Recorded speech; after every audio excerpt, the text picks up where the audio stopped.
2000년 4월 19일 한경직은 98세의 나이로 하나님의 부르심을 받았다. 한국 기독교가 낳은 가장 위대한 지도자이자 참된 믿음의 선배였던 한경직. 사도 바울처럼 달려갈 길을 마치고 떠나는 그의 뒷모습은 아름다웠다. 다양한 계층의 많은 이들이 그를 추억하며 천국 가는 길을 배웅했다. 예수 닮은 사람으로 한 세기를 열심히 달려온 한경직. 그는 하나님이 주신 목회자의 직분을 그 누구보다 충성스럽게 감당했다. 한국 교회 부흥의 동력이었고 목회자들의 표준이었던 한경직. 그는 지금 우리들에게 무엇을 말하고 있는가?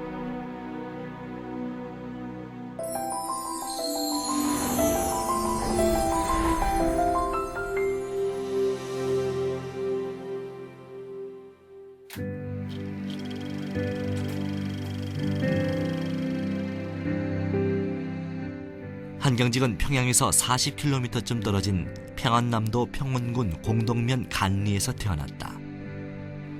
그는 어릴 때부터 선교사가 세운 작은 교회에 다니며 복음을 접하게 된다. 하나님은 일찍이 그를 목회자의 길로 부르시기 위해 준비시키셨다.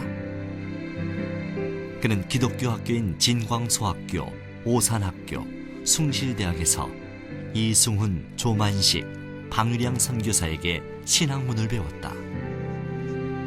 그때부터 그의 가슴에는 예수 사랑과 나라 사랑이 싹트기 시작했다. 숭실대학 3학년 여름, 소래해변에서 기도하는 가운데 주님의 음성을 들은 한경직은 과학도에서 신학도의 길로 삶의 방향을 전환하게 된다. 제가 영감을 얻어서요. 예. 영감을 받아서요. 네. 내가 갈 길은 내 민족이 먼저 새로운 민족이 되어야 된다. 네. 그래서 새로운 민족이 되려고 할 것이면 다 예수를 믿어야 한다. 그렇게 되니까 내가 복음을 전파해야 된다. 네. 그런 영감을 받아서요. 신학을 공부하기 위해 떠난 미국 유학길. 한경직은 엠포리아 대학을 거쳐 프린스턴 신학교에서 배움을 이어갔다. 특별히 그는 프린스턴 신학교에서 미국 교회가 갈등하고 분열하는 모습을 보면서 가슴이 아프고 안타까웠다. 이를 통해 복음주의 신앙을 지키면서도 다른 의견을 용납할 수 있어야 함을 깨달았다. 예일대학교 신학부에 진학해 교회사 박사과정을 공부하고자 했던 한경직은 그 당시 사형선고와도 같은 폐결핵 2기 판정을 받게 된다. 죽음에 직면한 그는 자신의 교만과 야망을 하나님 앞에서 철저히 회개했다. 그리고 3년만이라도 조국을 위해 일할 수 있도록 건강을 회복시켜 달라고 하나님께 간절히 매달렸다. 지금 돌이켜 생각해 보면 제 2년간의 그 알바그르키 사나토리움의 그 경험은 참 되게 큰 영적으로 또 건강적으로 축복의 시기였다. 이렇게 생각이 되고요. 또 하나님의 경륜 가운데서 제가 너무 부족한 게 많고 죄가 많아서 저를 좀 깨끗이 만들고 좀 더 전적으로 헌신하는 그런 종을 삼기 위해서 저에게 그런 병과 그런 경험을 주셨다. 저는 지금 돌이켜볼 때 그렇게 생각하고 참 감사히 생각합니다. 하나님의 은혜로 건강을 되찾은 그는 학업에 대한 꿈을 내려놓고 목회자의 길을 걷기로 결심했다.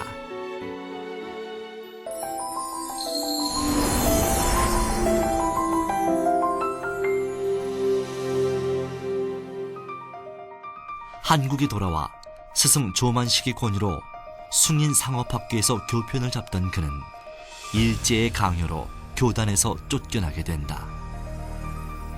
그 후 한경직은 본격적인 목회자의 길에 들어서게 된다. 한경직은 여러 큰 교회의 청빙을 마다하고 가난하고 예배당도 없는 신의주 제2교회에서 목회를 시작했다. 할 일 많고 연약한 교회에 전도사로 부임한 그는 이듬해 목사 안수를 받았다. 한경직은 나라가 기울어가는 암울한 상황에서 특별히 젊은 청년들에게 올바른 신앙과 애국정신을 심어주기 위해 노력했다. 그러니까 그때부터 한경직 목사님은 그 젊은들에게 가장 설교에 내용이 대단하시다. 그래서 진주 난 제1교회고 하지만 그때도 한경직 목사님 제2교회 제2교회 목사님이니까 설교할 때는 젊은들이 많이 들었어요. 그 사상적으로 그렇고 또 성서적으로 신앙적으로 잘 가르치고 그랬거든요. 한경직은 부모를 잃고 홀로 남게 된 장애아 복순이를 만나면서 신의주 일대 고아들을 위한 보린원을 설립했다. 그 후 보린원은 무위탁 노인들을 위한 양로원을 포함한 복지기관으로 발전되었다. 그는 교회 울타리를 넘어 지역 사회를 섬기고 봉사하는 일에 모범을 보였다. 신사참배를 강요하는 일제에 의해 교회에서 물러나게 된 한경직은 보린원에 머물면서 민족의 해방을 맞이했다. 해방의 기쁨은 너무나 짧았고 한경직은 공산당의 위협을 피해 월남했다. 1945년 12월 2일 그는 27명의 피난민들과 함께 서울의 영락교회의 전신인 배단위 전도교회를 세웠다. 그는 모여드는 피난민들에게 열심히 복음을 전하고 삶의 터전을 마련해 주었다. 초기 영락교회는 탈출 성도들의 만남의 장소, 피난민들의 상호 위로의 집, 신앙의 자유를 얻은 감사 기도의 집, 무너진 재단을 기필코 되찾아 수축하리라는 서원의 다락방이었다. 피난민 성도들이 자신의 모든 것을 바쳐 예배당을 건축한 지 한 달 만에 한국전쟁이 일어났다. 한경직은 어쩔 수 없이 성도들과 함께 피난길에 올라야 했다.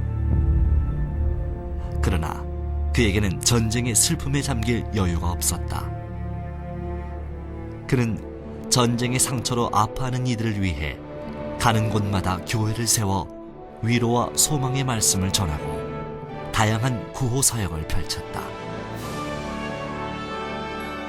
한국전쟁 이후 한경직은 참 목자로서 전쟁의 상처를 안고 피난길에서 돌아온 성도들을 위해 말씀을 전하고 섬기는 일에 최선을 다했다.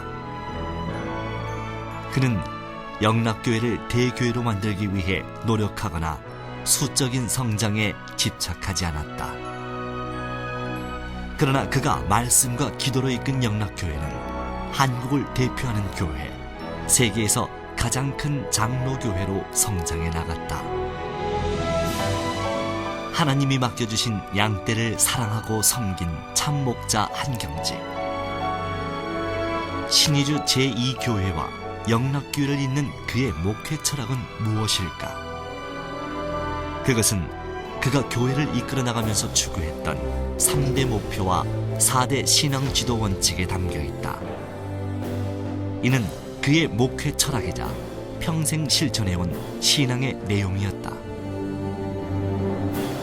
한경직은 우리 민족이 당면한 시급한 문제를 죄, 무지, 가난으로 보았다. 이를 위해 전도, 교육, 봉사라는 3대 목표를 정했다. 그리하여 죄 문제를 해결하기 위해 전도에 힘썼고, 무지를 극복하기 위해 여러 학교를 세워 교육에 힘썼다. 가난을 타파하기 위해 소외된 이웃에게 지속적인 봉사의 손길을 펼쳤다. 한경직은 한국 교회와 성도들이 걸어가야 할 올바른 신앙의 길로 4대 신앙 지도 원칙을 제시했다. 그는 하나님의 말씀과 예수 그리스도, 십자가를 중심으로 하는 복음주의 신앙, 깨끗함과 거룩함을 핵심으로 하는 칼빈주의적인 청교도 신앙을 부르짖었다. 교인들과 교파 간에 연합하고 일치할 뿐만 아니라 세계 교회들과 교류하는 교회 일치 신앙, 나눔과 구제를 교회 밖으로 확장시키는 사회 봉사와 사회 참여의 신앙을 항상 강조했다. 한경직이 추구해온 3대 목표와 4대 신앙지도 원칙은 한국의 목회자들에게 모범이 되었고 한국 교회에 영향을 끼쳤다. 그리하여 한국 교회를 튼튼히 세워가는 뿌리와 줄기로 자리잡게 되었다. 또한 한국 교회 신학의 중요한 토대가 되었다. 1973년 한경직은 27년 동안 섬겼던 영락교회를 은퇴했다. 그 후 그의 목회 무대는 한국교회 전체로 확대되었고 민족 복음화를 위해 군 복음화에 앞장섰다. 또한 한국을 넘어 아시아, 세계 곳곳에 잃어버린 영혼들을 향해 사역의 범위를 넓혀갔다. 1980년대, 1990년대를 거쳐오면서 한국 기독교 연합 사업에는 어김없이 한경직이 있었다. 화합과 일치를 추구하는 한경직은 한국 교회가 하나 되는 것을 자신의 사명으로 여겼고 이를 위해 마지막까지 최선을 다했다. 오로지 사명에 충성하셨는데요. 청직이 의식입니다. 한 목사님 자체가 완전히 청직의 의식이에요. 일 많이 하셨어요. 목회는 물론이고요. 교육이라든지 사회봉사라든지 애국운동이라든지 군선교라든지 산업선교라든지 학원선교라든지 안 하신 게 없어요. 그렇게 많이 하셨는데 은퇴하셨을 때 기자들이 물었어요. 한 목사님 그렇게 많은 일을 하셨는데 소감 말씀하라 그러니까 그 한마디로 이렇게 대답을 하셨어요. 제가 한 일은 아무것도 없습니다. 그저 하나님께서 시켜주시는 일을 그저 했을 뿐인데 그건 제가 한 게 아닙니다. 하나님 하신 일을 거들었을 뿐입니다. 대답을 그렇게 하셨어요.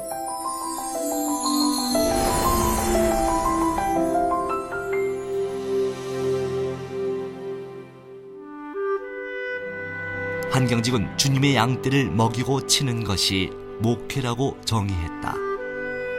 그는 양떼를 먹이기 위해 강단에서 말씀을 전하는 일에 전념했다. 한경직은 한국 교회의 대표적인 설교가였다. 영적 감화력을 지닌 그의 설교는 영락교회 부흥의 가장 큰 요인으로 평가된다. 그는 말년에 고백하기를 하나님 말씀을 전하기 위해 자신이 존재한다고 했다. 그가 평생 전했던 설교에는 어떤 원칙이 있었을까? 한경직 목사님은 우리 한국교회 강단의 거성이셨지요. 그의 설교를 짧게 말씀드리기는 어렵지만 참 여러 특징들을 가지고 있습니다. 한 목사님의 설교의 특징을 보게 되면 한 목사님의 설교는 철저하게 목양 중심의 설교였던 것을 발견하게 됩니다. 성도들을 목양하고 하나님의 말씀대로 인도하려고 하는 그런 특징들이 가장 강하게 드러났지요. 그런데 목양 설교를 감당하심에 있어서 철저하게 복음 중심적으로 감당하셨던 복음 중심의 설교자였다. 뿐만 아니라 이런 일들을 위해서 목사님은 아주 철저하게 설교를 잘 준비하셨던 분이셨고요. 또 목사님의 설교 특징 가운데 가장 강한 강점 가운데 하나는 그의 삶과 그의 인격을 통해서 전달하셨던 설교였다는 것입니다. 한경직은 토요일마다 모든 인간관계를 뒤로 한 채 기도원에서 설교 준비에 몰두했다. 그는 언제나 이것이 내 마지막 설교라고 생각하며 말씀을 전했다. 한경직의 설교가 세계적인 설교가 될 수 있었던 이유는 무엇일까? 그것은 그의 설교가 알아듣기 쉬우면서도 듣는 이에게 감동을 주었기 때문이다. 또한 현실과 동떨어지지 않고 실생활에 적용할 수 있는 내용을 담고 있었기 때문이다. 무엇보다 한경직의 설교는 그의 삶과 일치했다. 그는 설교대로 살았다. 그는 말로만 설교한 것이 아니라 그의 삶과 인격으로 설교했다. 그의 설교는 성도들에게 힘과 위로를 주었고 새로운 삶을 결단하는 원동력이 되었다. 아마 그저 가장 큰 보람이라고 할 것은 복음을 통해서 새로운 사람이 되는 것을 볼 때 네. 아마 제일 기쁜 것 같아요. 네. 한경직은 양떼를 치는 일에도 최선을 다했다. 그는 중직자 가정보다는 어려움에 처한 약하고 소외된 성도들 가정을 먼저 찾아가 신방했다. 그리고 말씀으로 위로할 뿐만 아니라 다양한 방법으로 그들을 돕기 위해 애썼다. 무엇보다 그는 목회자로서 교회의 화평을 가장 중요하게 여겼고 평생 동안 교회의 화평을 지켜나가고자 힘썼다. 그리고 이를 위해 겸손과 온유, 오래 참음과 사랑을 실천했다. 그러니까 누구라도 뭘 하게 되면요, 주일학교 선생님 와서 누구라도 뭘 하게 되면 아이고 수고했습니다, 감사합니다. 목사님 옆에서 나오는 말씀은 교회 재직 누구를 보고라도 하게 되면 수고했습니다, 감사합니다죠. 왜 그렇게 해서? 절대로 없습니다. 40년 동안을 내가 모시고 있었기 때문에 참 그런데 40년 동안 한 번 내 얼굴 찌푸는 거 보지 못해. 당회에서도요 그렇게 장로들이 떠들고 그래도 그저 오늘 저녁에는 이마 안 오고 또 속개하자고 그렇게 아주 인자한 말로 그러니까 장로들도 다 머리 숙이지요. 목회자 한경직은 사도 바울을 본받아 자신을 그리스도의 종으로 여겼다. 그리하여 그리스도를 위해 자신의 모든 것을 완전히 드린 온전한 그리스도의 종이 되고자 힘썼다. 이러한 그의 노력은 평생 동안 계속되었고 그는 돈과 정욕, 명예라는 세상 것들을 포기하려고 몸부림쳤다. 그가 보여준 청빈과 검소함은 이러한 노력의 결과였다. 네, 한경직 목사님을 생각하게 되면 항상 우리의 영적 그리고 또한 민족적 스승이라는 생각들이 듭니다. 스승이 사라지고 어른이 사라진 시기에 저희들이 살고 있는데 특별히 한국교회 내에 여러 가지 어려운 점이 있는 이 시기에 스승과 어른이 정말 절실하다고 생각이 듭니다. 그런 측면에서 한 목사님은 모든 사람들을 사랑했고 그리고 모든 사람들로부터 사랑을 받았던 진정한 이 시대의 영적인 어른이요 스승이었다고 생각을 합니다. 일제시대와 한국전쟁의 순환을 겪으면서 폐결핵으로 죽음의 문턱에 서면서 그는 자신의 모든 것이 하나님의 것임을 깨달으면서 청지기의 삶을 결단하게 된다. 여호와께서 내게 주신 모든 은혜를 무엇으로 보답할꼬? 이 말씀을 평생의 고백으로 간직했던 한경직은 하나님의 은혜를 늘 기억하며 하나님의 교회와 성도들을 너무나 사랑한 충성된 청직이었다. 사실 생각하면 목사라고 하는 사람은 먼저 하나님께 그 몸을 온전히 바친 사람이 옵시다. 문자 그대로 하나님의 종이요 그리스도의 종입니다. 그러니까 그리스도 앞에 언제나 종노릇을 하였어요. 다시 말하면 목사가 제일 먼저 생각해서 언제나 충성된 종이 되었다. 그 생각이 꼭 언제나 있어야 하고